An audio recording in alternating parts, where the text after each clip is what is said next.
سفر منزل شب یاد نہیں، لوگ رخصت ہوئے کب یاد نہیں۔ ناصر کاظمی کی یہ غزل فیڈرل بورڈ کے 12ویں جماعت کے نصاب میں شامل ہے۔ ناصر کاظمی امبالہ میں پیدا ہوئے۔ ان کے والد محمد سلطان کاظمی انڈین آرمی میں ملازم تھے اور ان کی تعیناتی مختلف مقامات پر رہی، اس لیے ناصر کاظمی نے مختلف شہروں میں تعلیم حاصل کی۔ تعلیم کی تکمیل پر وہ واپس امبالہ چلے گئے اور زمینوں کی دیکھ بھال شروع کی۔ قیام پاکستان کے بعد وہ لاہور چلے آئے اور مختلف صحافتی اداروں سے منسلک رہے۔ وہ ماہنامہ ہمایوں کے چیف ایڈیٹر بھی رہے۔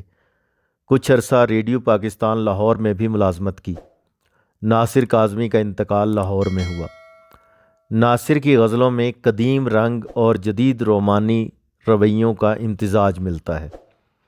ترقی پسند تحریک کے عروج میں جب نظم زوروں پر تھی، ناصر نے غزل کی ساکھ کو قائم رکھا۔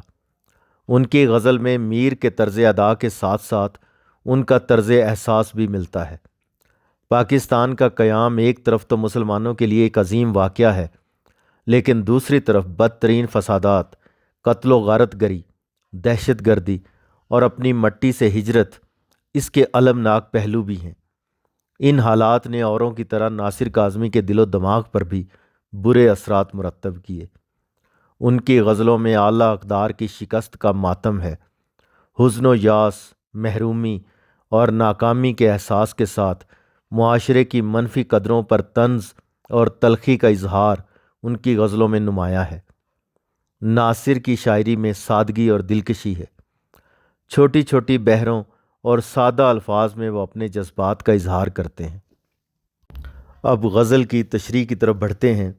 پہلا شعر: سفر منزل شب یاد نہیں، لوگ رخصت ہوئے کب یاد نہیں۔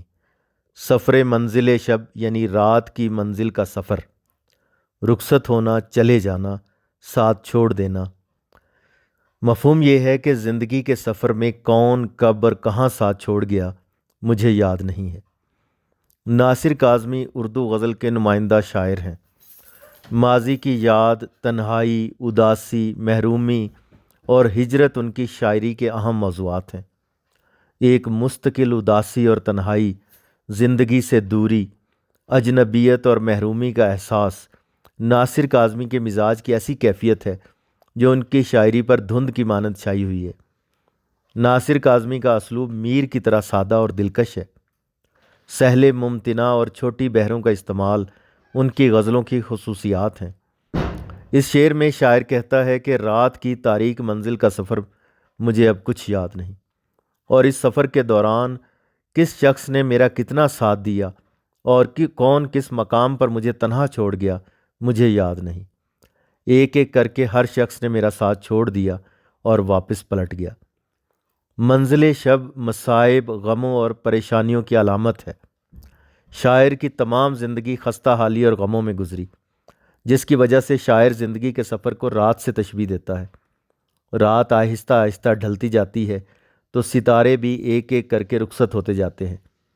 یہ سب اتنی خاموشی سے ہوتا ہے کہ جب صبح ہوتی ہے تو رات کی منزل کا یہ سفر ختم ہو چکا ہوتا ہے اور سب ستارے غائب ہو چکے ہوتے ہیں۔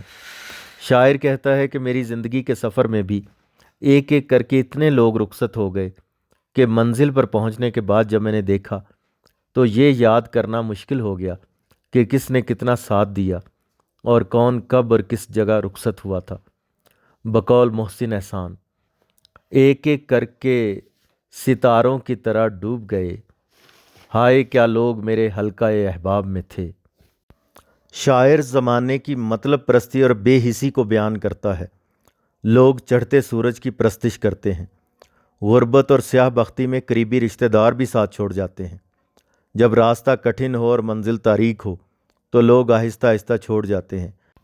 چنانچہ شاعر کہنا چاہتا ہے کہ تمام زندگی مجھے دکھوں اور مصائب کا سامنا رہا اور پریشانیوں میں مبتلا رہا۔ میری خستہ حالی اور سیاہ بختی میں سب دوستوں اور عزیز رشتہ داروں نے جو میرے شریک سفر تھے ایک ایک کر کے میرا ساتھ چھوڑ دیا۔ اب تو مجھے یاد بھی نہیں کہ کون کب اور کہاں رخصت ہوا۔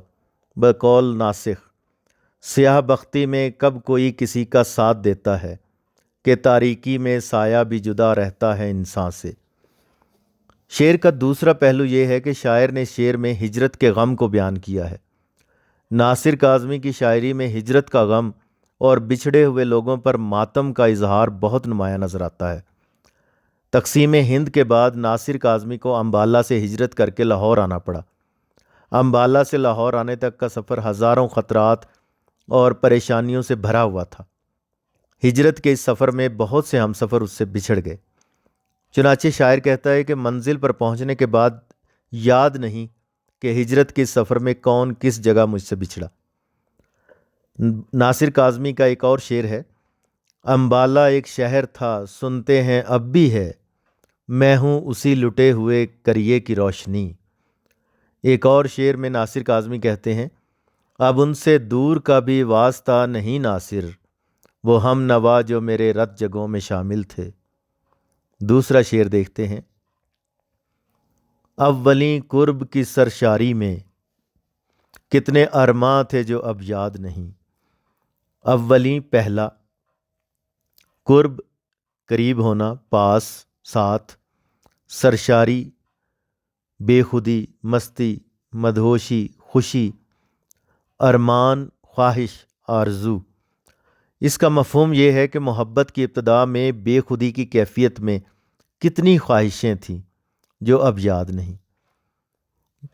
جب انسان کا دل محبت کے جذبات سے آشنا ہوتا ہے تو وہ ایک عجیب بے خودی اور سرشاری کی کیفیت میں مبتلا ہو جاتا ہے۔ انسان خود کو ہواؤں میں اڑتا محسوس کرتا ہے۔ اس کے دل میں ہزاروں ارمان اور خواہشات جنم لینے لگتی ہیں۔ محبوب سے ملاقات، اس کے حسن و جمال کا دیدار اور محبوب سے گفتگو کی لذت اسے کسی اور دنیا میں لے جاتی ہے۔ ایک عجیب سرشاری اس کے دل و دماغ پر چھا جاتی ہے۔ اس شعر میں شاعر کہتا ہے کہ ابتدائی محبت کے زمانے میں جب میں محبوب سے پہلی بار ملا تو مجھے اس قدر سرور اور خوشی ملی کہ ناقابل بیان ہے۔ پہلی بار محبوب سے ملاقات، محبوب کا وہ حسن و جمال اور اس کی وہ مہربان نگاہیں، ایسے میں مجھے عجب سرشاری اور خود بے خودی محسوس ہوئی۔ اس وقت میرے دل میں کیسے جذبات تھے، کیا کیا ارمان اور خواہشات مچل رہی تھیں، لیکن اب وہ سب قصہ پارینہ ہو چکے ہیں۔ ان کی یادیں بھی میرے دل سے محو ہو گئیں۔ اب محبوب سے جدا ہوئے ایک مدت ہو گئی ہے۔ محبوب سے جدائی اور حالات کی تلخیوں کی وجہ سے میں سب کچھ بھول گیا ہوں۔ مجھے اب یاد نہیں کہ آغاز محبت میں میرے کیا کیا خواب تھے اور کیا کیا ارمان تھے۔ بقول شاعر، ان حسرتوں سے کہہ دو کہیں اور جا بسیں، اتنی جگہ کہاں ہے دل داغدار میں۔ زندگی حادثات کے مجموعے کا دوسرا نام ہے۔ یہ ایک ایسی شاخ ہے جس پر حادثات کے شگوفے پھوٹتے رہتے ہیں۔ حادثات مختلف انداز میں رونما ہو کر انسانی زندگی پر اثر انداز ہوتے ہیں۔ کہنے والے کہتے ہیں کہ حادثہ ایک دم نہیں ہوتا بلکہ مدت سے رونما ہو رہا ہوتا ہے۔ محسوس تب ہوتا ہے جب سب کچھ یکدم بدل جاتا ہے۔ وقت کرتا ہے پرورش برسوں، حادثہ ایک دم نہیں ہوتا۔ کچھ حادثات اہم ہوتے ہیں اور کچھ غیر اہم، کچھ معمولی نوعیت کے ہوتے ہیں اور کچھ غیر معمولی۔ شعراء چونکہ معاشرے کا حساس طبقہ ہوتے ہیں، اس لیے وہ اہم اور غیر معمولی حادثات کے ساتھ ساتھ غیر اہم اور معمولی حادثات سے بھی متاثر ہوتے ہیں۔ ناصر کاظمی کو بھی ایسی ہی صورتحال کا سامنا ہے۔ ان کی زندگی کا سب سے بڑا حادثہ تقسیم ہند تھا، جس کے نتیجے میں انہیں اپنے آبائی شہر امبالہ سے ہجرت کر کے لاہور آنا پڑا۔ یہاں آ کر انہیں اپنوں سے دوری کا غم، حالات کی تلخیاں اور وقت کی سختیاں برداشت کرنی پڑی۔ کچھ عرصہ بعد مشرقی پاکستان کی علیحدگی کا سانحہ بھی دیکھنا پڑا۔ غم دوراں اور غم روزگار نے شاعر کے عزیز از جان لوگوں کی یاد تلک ان کے دل سے مٹا دی۔ اکثر شعراء محبوب کی یاد کو زمانے کے غم پر ترجیح دیتے ہیں، یعنی محبوب کی خوشگوار یادیں زمانے کے غم اور حالات کی تلخیوں کو بھلا دیتی ہیں۔ جیسا کہ حبیب جالب کہتے ہیں، ہم زمانے کا ستم بھول گئے، جب تیرا لطف نظر یاد آیا۔ لیکن ناصر کاظمی نے یہاں زمانے کے غم کو محبوب کی یاد پر ترجیح دی ہے، اور یہ مضمون باندھا ہے کہ زمانے کے غم اور حالات کی تلخیوں کی وجہ سے وہ محبوب کے ساتھ گزرے لمحات اور محبوب کی یادیں بھول گئے۔ وہ کہتے ہیں کہ اب مجھے کچھ یاد نہیں کہ اس وقت میرے دل میں کیا کیا ارمان اور خواہشیں تھیں۔ جیسا کہ فیض احمد فیض کہتے ہیں، اور بھی دکھ ہیں زمانے میں محبت کے سوا، راحتیں اور بھی ہیں وصل کی راحت کے سوا۔ تیسرا شعر۔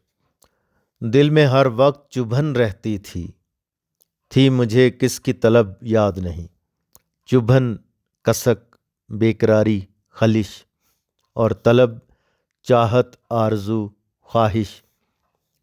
مفہوم یہ ہے کہ دل میں ہر وقت ایک بے قراری رہتی تھی، وہ کس کی طلب تھی اب یاد نہیں ہے۔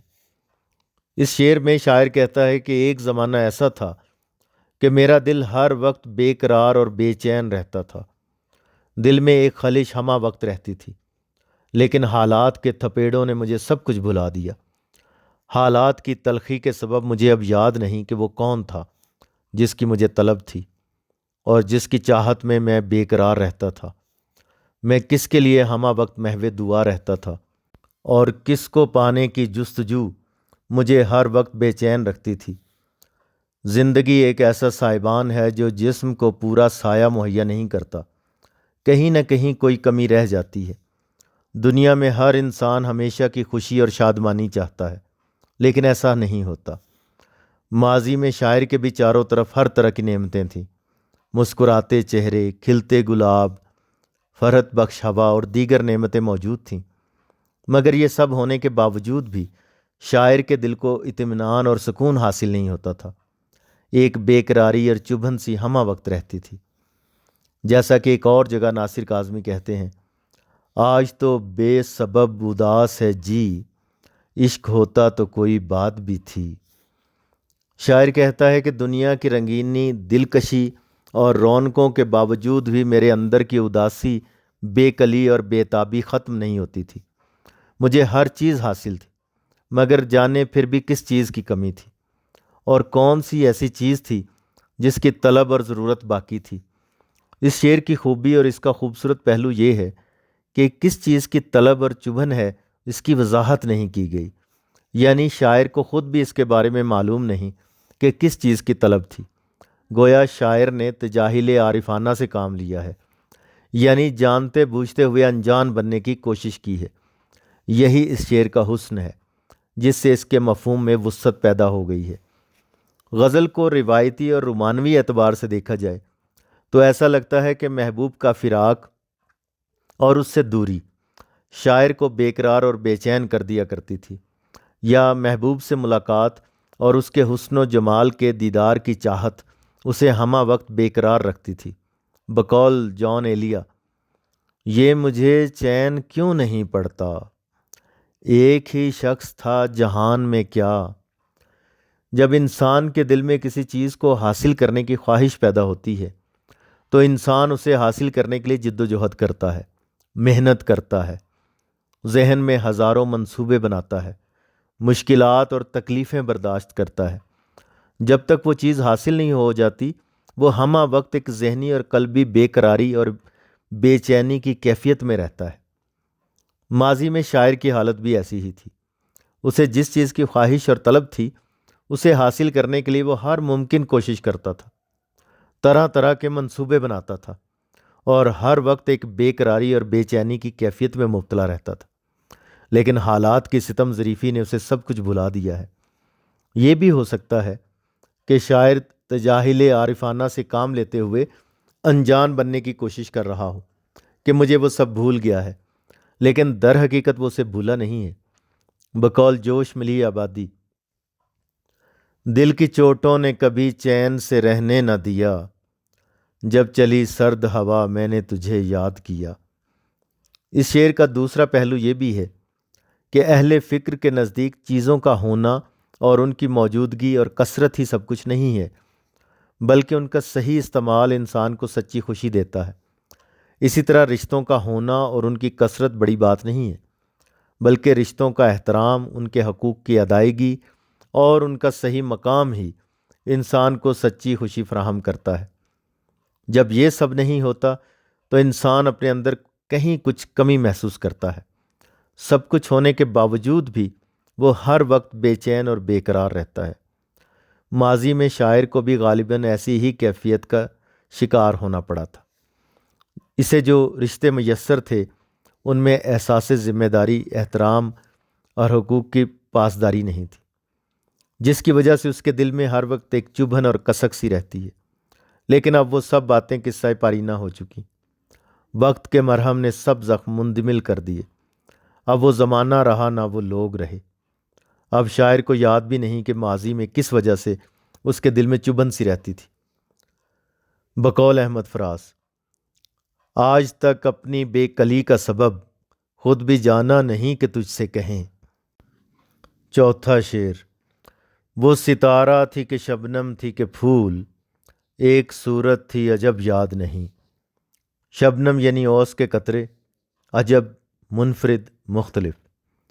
مفہوم یہ ہے کہ میرا محبوب ستارہ، شبنم، پھول کس کی مانند تھا مجھے یاد نہیں ہے۔ ہر عاشق کو اپنا محبوب دنیا کا سب سے حسین انسان لگتا ہے۔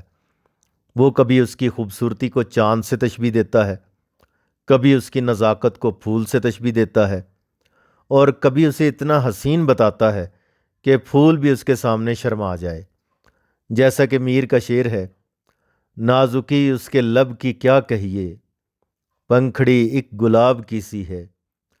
اس کی آنکھوں کو ستاروں کی مانند روشن اور چمکدار بتاتا ہے، اور اس کی چال ڈھال، لب و رخسار، قد و قامت اور گیسووں کو مختلف اشیاء سے تشبیہ دیتا ہے۔ ماضی میں جب محبوب کی محبت میرے دل میں جوان تھی اور زندہ تھی، محبوب مجھے دنیا کا سب سے حسین انسان معلوم ہوتا تھا۔ اس کا روشن چہرہ مجھے آسمان کے چمکتے ہوئے ستارے کی مانند لگتا تھا، اور اس کی نرم مزاجی اور نرم روی میرے دل و جگر کو شبنم کی مانند ٹھنڈک پہنچاتی تھی۔ اس کی نزاکت پھول کی نازک پنکھڑیوں کی سی تھی۔ میرا محبوب خوبصورت، دل فریب اور منفرد تھا، لیکن گردش زمانہ نے میرے دل و دماغ سے محبوب کی یادوں کے سب نقوش مٹا دیے۔ مجھے اب یاد نہیں کہ محبوب ستارے کی مانند روشن چہرے کا مالک تھا، یا شبنم کی طرح دل کو ٹھنڈک پہنچانے والا، یا پھول جیسا خوبصورت، نرم و نازک اور خوشبودار تھا۔ زمانے کی سختیوں اور تلخیوں نے میرے ذہن و دل سے سب کچھ محو کر دیا ہے۔ بقول احمد مشتاق: بھول گئی وہ شکل بھی آخر، کب تک یاد کوئی رہتا ہے۔ اور بقول احمد فراز: کیا لوگ تھے کہ جان سے بڑھ کر عزیز تھے، اب دل سے محو نام بھی اکثر کے ہو گئے۔ اے یاد یار تجھ سے کریں کیا شکایتیں، اے درد ہجر ہم بھی تو پتھر کے ہو گئے۔ شاعر نے شعر میں غم زمانہ کی شدت کا اظہار کیا ہے کہ مجھے اتنے غم ملے اور مجھے اتنے مخدوش اور کٹھن حالات کا سامنا کرنا پڑا، جن میں الجھ کر محبوب کی حسین یادیں، اس کا حسن و جمال، اس کی شکل و صورت اور نقوش سب کچھ بھول گیا ہوں۔ شعر کا دوسرا پہلو یہ ہو سکتا ہے کہ شاعر دراصل تجاہل عارفانہ سے کام لے رہا ہے اور جانتے بوجھتے ہوئے انجان بننے کی کوشش کر رہا ہے کہ مجھے محبوب کی شکل و صورت اور اس کی یادیں سب کچھ بھول گیا ہے، لیکن در حقیقت وہ اسے نہیں بھولا۔ آج بھی وہ اسے کبھی کبھی یاد آتا ہے۔ ناصر کاظمی ایک اور جگہ کہتے ہیں: کون ہے تو کہاں سے آیا ہے، کہیں دیکھا ہے تجھ کو پہلے بھی۔ یہاں تک 4 اشعار کی تشریح مکمل ہو جاتی ہے۔ اس غزل کے بقیہ اشعار کی تشریح اسی سلسلے کی دوسری ویڈیو میں ملاحظہ کیجیے۔